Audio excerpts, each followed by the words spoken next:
A prominent member of President Biden's cabinet is in Western Washington tonight, promising new federal money to help a fish passage.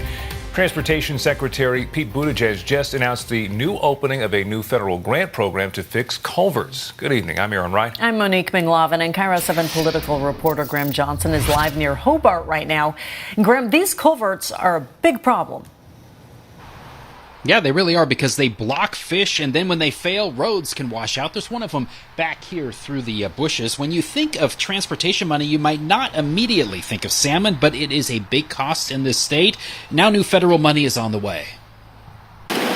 Water from Carey Creek runs beneath Issaquah Hobart Road through this culvert.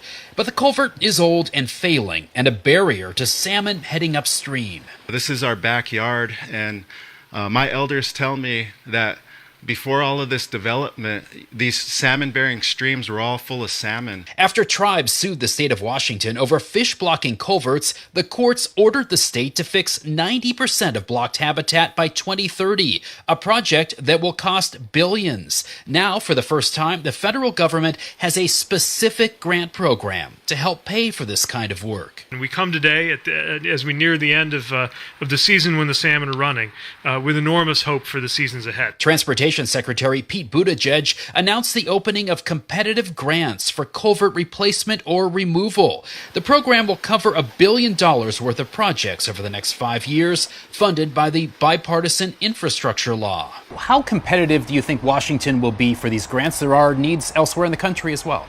Well, that's true. This is a national program, but it's also certainly the case that so many of the most dramatic examples of where it will do a lot of good are right here in Washington State in the Pacific Northwest. Buttigieg says Washington's congressional delegation pushed hard for the money because so many streams here are blocked. Today is a very big, important day.